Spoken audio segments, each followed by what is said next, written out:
कहानी की स्टार्टिंग में हमें हॉस्टल फिल्म के पार्ट 1 का एंड दिखाया जाता है।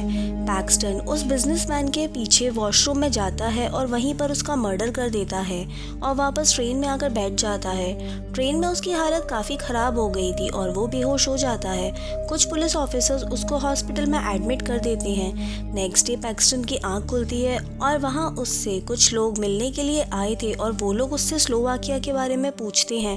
पैक्सटन उन लोगों को सारी बात बता देता है कि कैसे वहाँ के लोग इंसानों की बोलियां लगाते हैं और बाद में बहुत ही बेरहमी से उन सबको मार डालते हैं। वो उन लोगों को उस हंटिंग क्लब के सिंबल के बारे में भी बताता है जो एक ब्लड हाउंड डॉग का था। पैक्सटन बताता है कि वहाँ के सारे मेंबर्स के हाथ पर यही टैटू बना हुआ था। सब कुछ पता करने के बाद वो लोग कमरे का दरवाज़ा बंद कर देते हैं और पैक्सटन को अपने हाथ पर वही सिंबल दिखाते हैं और पूछते हैं कि क्या यही सिंबल उस हंटिंग क्लब के मेंबर्स के हाथ पर बना हुआ था। यह देखकर पैक्सटन बहुत ज़्यादा घबरा जाता है। तभी वो लोग पैक्सटन को मार डालते हैं। मूवी का सीन चेंज होता है और हमको दिखाया जाता है कि ये सब पैक्सटन का एक बुरा सपना था। उस हंटिंग क्लब में जो कुछ भी हुआ था, पैक्सटन उस सदमे से बाहर नहीं आ पाया था। इसी वजह से वो अपनी गर्लफ्रेंड के साथ शहर से दूर अपनी नानी के घर रह रहा होता है जिसे कोई भी उसको ढूंढ ना सके। पैक्सटन ने उन सब की कंप्लेन पुलिस को भी नहीं की थी क्योंकि वो अच्छे से जानता था कि हंटिंग क्लब के लोगों की पहुंच बहुत ऊपर तक है। पैक्सटन का बिहेवियर काफी बदल गया था जिस वजह से उसका अक्सर अपनी गर्लफ्रेंड से भी झगड़ा होता रहता था। नेक्स्ट मॉर्निंग उसकी गर्लफ्रेंड पैक्सटन को रूम में ना पाकर पूरे घर में ढूंढती है। लास्ट में वो किचन में जाती है तो उसको सिर्फ पैक्सटन की बॉडी मिलती है। उसका सर गायब था। उसकी बॉडी को उनकी पालतू बिल्ली खा रही थी। ये देखकर वो बहुत ज़्यादा डर जाती है। मूवी के दूसरे सीन में हमें हंटिंग क्लब के ओनर को दिखाया जाता है जिसका नाम साशा था। उसके पास एक आदमी आता है और एक बड़ा सा बॉक्स देकर चला जाता है। ये बॉक्स के अंदर ही पैक्सटन का कटा हुआ सर होता है जिसको साशा के कुत्ते सूंघ रहे थे। अब हमें 3 अमेरिकन स्टूडेंट्स लॉर्ना, विटनी और बैथ को दिखाया जाता है। ये तीनों अपनी आर्ट क्लास अटेंड कर रहे होते हैं। क्लास में ये सब एक मॉडल एक्सेल का स्केच बना रहे थे।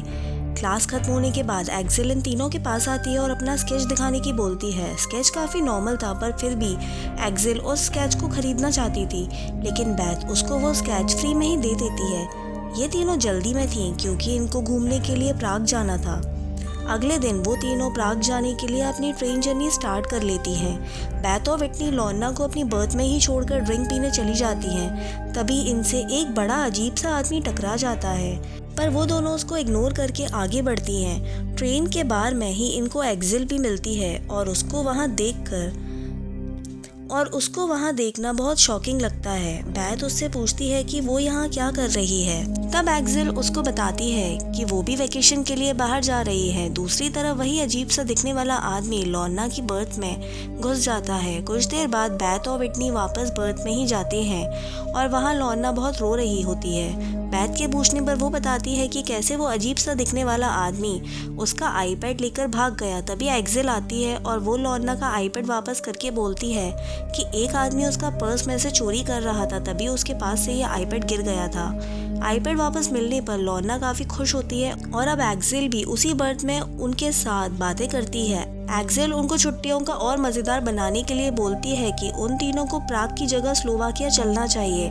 वहाँ पर काफ़ी सुकून मिलेगा और बहुत एंजॉय भी होगा। ये तीनों स्लोवाकिया जाने के लिए मान जाती हैं। अब वो सब स्लोवाकिया के उसी हॉस्टल में पहुँचती हैं जिसमें पैक्सटन और उसके दोस्त गए थे और वहाँ पर वही रिसेप्शनिस्ट को देखते हैं जिसको हमने उस मूवी के पहले पार्ट में ही देखा था। वो रिसेप्शनिस्ट उन सबको इवनिंग में हो रही पार्टी के लिए भी इनवाइट करता है और उन सबको रूम की चाबी देता है। ये सब अपने रूम में चली जाती हैं। रूम के अंदर जाते हुए बैथ बगल वाले रूम में देखती है जिसमें एक कपल काफ़ी खुश था। फिर हमको वही रिसेप्शनिस्ट दिखाया जाता है जो उन तीनों के पासपोर्ट्स को स्कैन करके अपलोड कर देता है, जहाँ से पूरी दुनिया के लोग उनकी बोली लगाना स्टार्ट कर देते हैं। और हम देखते हैं कि टॉड नाम का आदमी सबसे ज़्यादा पैसे लगाकर बैथ और विटनी को खरीद लेता है। ये बात उस हॉस्टल में आए किसी भी विजिटर को नहीं पता होती कि किस तरह उनको नीलाम किया जा रहा है। टॉड अपने फ्रेंड स्टुअर्ट को भी साथ चलने की बोलता है। अब ये दोनों स्लोवाकिया पहुंच जाते हैं और वहां पर उनको रिसीव करने के लिए कुछ हंटिंग क्लब के लोग आते हैं। अब रात में पार्टी हो रही थी और इस पार्टी में काफ़ी भीड़ भी थी। इस पार्टी में विजिटर्स और उनको खरीदने वाले लोग थे। टॉड और स्टुअर्ट की नज़र बेथ और विटनी पर थी क्योंकि उन्होंने उनको खरीदा था। वहीं पार्टी में लॉर्ना एक्सेल को बताती है कि बेथ बहुत ज़्यादा अमीर है, इतनी अमीर कि वो पूरे स्लोवाकिया को भी खरीद सकती है। ये सब पार्टी में एंजॉय कर रहे होते हैं। तभी लॉर्ना के पास एक आदमी आता है जिसका नाम रोमन होता है। वो लॉर्ना को डांस के लिए ले जाता है। दूसरी तरफ बेथ के पास भी एक लड़का आता है और डांस की बोलता है, पर बेथ उसको मना कर देती है। तब वो लड़का बोलता है कि मैं तुम्हारी हेल्प कर सकता था, और वो ये कहकर चला जाता है। उसके जाने के बाद रिसेप्शनिस्ट वहाँ आ जाता है और बेथ को ड्रिंक ऑफर करता है, पर बेथ धीरे से वो ड्रिंक फेंक देती है और वो ड्रिंक स्टुअर्ट के ऊपर गिर जाती है। बेथ उसको सॉरी बोलती है और उसके लिए ड्रिंक लेने चली जाती है। बीच में बेथ को लॉर्ना मिलती है और वो उसको बोलती है कि रोमन उसको बोट पर ले जाना चाहता है, पर बेथ उसको जाने से मना कर देती है, पर वो नहीं मानती और चली जाती है। बेथ ड्रिंक लेकर स्टुअर्ट के पास आती है और ये दोनों साथ में बात भी करते हैं। आखिर में बेथ वहाँ से जाने लगती है। तब स्टुअर्ट गुड नाइट बेथ बोलता है। ये सुनकर बेथ काफ़ी ज़्यादा शॉक हो जाती है और स्टुअर्ट से पूछती है कि मैंने तुम्हें अपना नाम नहीं बताया, फिर तुमको कैसे पता चला?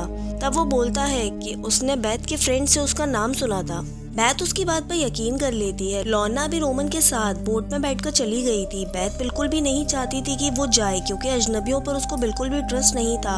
रिवर क्रॉस करके रोमन लॉर्ना को एक सुनसान जगह पर ले जाता है जहाँ कुछ लोग उसको बेहोश करके अपने साथ ले जाते हैं। वहाँ हम देखते हैं कि बेथ और विटनी वापस हॉस्टल में आते हैं और बेथ की नज़र उसी रूम में पड़ती है जहाँ उसने उस कपल को देखा था, पर उस रूम में अब वो कपल नहीं थे, बल्कि कुछ आदमी वहाँ सामान पैक कर रहे थे और वो बेथ को देखकर गेट भी लगा लेते हैं। अगले दिन बेथ और विटनी स्पा में एक्सेल के साथ एंजॉय कर रहे होते हैं। बेथ एंजॉय करते हुए सोच रही थी कि शायद लॉर्ना भी रोमन के साथ ऐसे ही एंजॉय कर रही होगी, लेकिन ऐसा बिल्कुल भी नहीं था। लॉर्ना बहुत बड़ी मुसीबत में थी। लॉर्ना को एक बाथ टब के ऊपर उल्टा लटकाया हुआ था।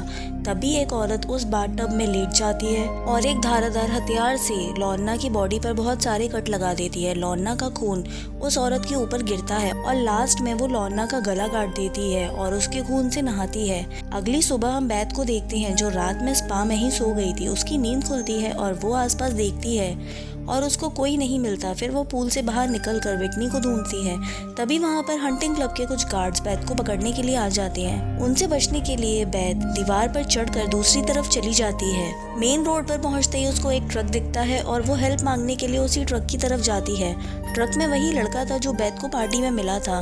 बेथ उसको हेल्प करने की बोलती है, पर वो वहाँ से चला जाता है। बेथ वापस जंगल की तरफ भागती है। तभी उसको कुछ क्रिमिनल बच्चे घेर कर बहुत ज्यादा मारते हैं। तभी वहाँ पर एक्सेल आकर उन बच्चों को भगा देती है और एक्सेल के साथ साशा भी होता है। एक्सेल बेथ को लेकर वहाँ से निकल जाती है। साशा उन बच्चों को एक लाइन में खड़ा करने की कहता है और फिर वो किसी एक बच्चे को आगे करने की बोलता है और वो बच्चे बिना कुछ सोचे समझे एक बच्चे को आगे कर देते हैं और साशा उस आगे किए हुए बच्चे को शूट कर देता है।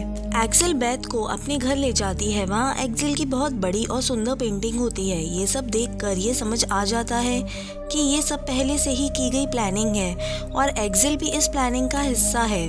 दूसरी तरफ हम देखते हैं कि एक मेकअप आर्टिस्ट विटनी का जबरदस्ती मेकअप कर रहा होता है जिससे वो क्लाइंट के आगे पेश की जाए। विटनी उस मेकअप आर्टिस्ट पर हमला करके वहाँ से भाग जाती है, पर वहाँ से विटनी भाग नहीं पाती क्योंकि हर तरफ सीसीटीवी कैमरा लगे हुए थे जिससे गार्ड्स हर रास्ते को ब्लॉक कर देते हैं। दूसरी तरफ हम बेथ को देखते हैं जो एक्सेल के रूम में थी और वो वहाँ कुछ फोटोज देखती है। एक फोटो फ्रेम में वही आदमी था जिसने लॉर्ना का आईपॉड छीना था और दूसरे फोटो फ्रेम में नटालिया और स्टेवलाना थी एक्सेल के साथ, जो हॉस्टल मूवी के पार्ट 1 में देखी थी। और बेथ को समझ आ जाता है कि एक्सेल भी इन सब में मिली हुई है और वो खुद को एक अलमीरा में बंद कर लेती है और वहीं से बेथ को एक सीक्रेट डोर मिलता है। उसको खोलकर बेथ एक रूम में पहुंचती है। वहां पर बहुत लोगों के कटे हुए सर एक टेबल पर सजे हुए थे। उन्हीं कटे हुए सर में एक सर पैक्सटन का भी था। तभी कुछ गार्ड्स बेथ को पकड़ लेते हैं। दूसरी तरफ टॉड और स्टुअर्ट को दिखाया जाता है जो उसी जगह पहुंच रहे थे जहां पर लोगों को टॉर्चर करके मार दिया जाता है। स्टुअर्ट जिस रूम में जाता है वहां बेथ होती है और वो बेथ को बताता है कि उसका बिल्कुल मन नहीं है ये सब करने का, पर वो अपने फ्रेंड की जिद की वजह से यहाँ पर आया है। स्टुअर्ट बेथ के हाथ मुंह खोल देता है और बेथ को वहां से जाने की बोलता है, पर तभी पीछे से स्टुअर्ट बेथ पर हमला कर देता है और वापस से बांध देता है। दूसरी तरफ हमें टॉड को दिखाया जाता है। वो विटनी को मारने के लिए एक बड़ा सा कटर उठा लेता है और उसका सर काटता है। तभी वो कटर विटनी के सर की हड्डी में फंस जाता है और टॉड को ये सब देखकर घिन आने लगती है और वो वहाँ से निकल जाता है। लेकिन हंटिंग क्लब के कॉन्ट्रैक्ट के अकॉर्डिंग वो इस काम को आधा नहीं छोड़ सकता था। टॉड ये रूल तोड़ देता है और गार्ड्स टॉड के ऊपर अपने शिकारी कुत्ते छोड़ देते हैं जो चीर फाड़ करके उसको खा जाते हैं। विटनी अभी भी जिंदा थी। वो लोग उसकी ड्रेसिंग करके फोटोज क्लिक करके फिर से ऑनलाइन अपलोड करते हैं और क्लाइंट्स को डिस्काउंट भी देते हैं। विटनी का ऑफर स्टुअर्ट के पास भी आता है और स्टुअर्ट जानता था कि विटनी बेथ की फ्रेंड है। वो उस ऑफर को एक्सेप्ट करके विटनी को मार डालता है और विटनी का नेकलेस लेकर वो बेथ को पहना देता है। बेथ अपनी जान बचाने के लिए उससे प्यार से बात करने लगती है और स्टुअर्ट उसकी बातों में आने लगता है। वो बेथ के हाथ पैर खोल देता है, उसके करीब आने लगता है, पर तभी स्टुअर्ट पर बेथ हमला कर देती है और चेयर से बांध देती है। गार्ड्स वहां पहुंचते हैं और बेथ स्टुअर्ट के ऊपर गन रख के वहां साशा को बुलाने की मांग करती है। साशा वहां पहुंच जाता है और गार्ड्स को ऑर्डर करता है कि वो दोनों को मार दे।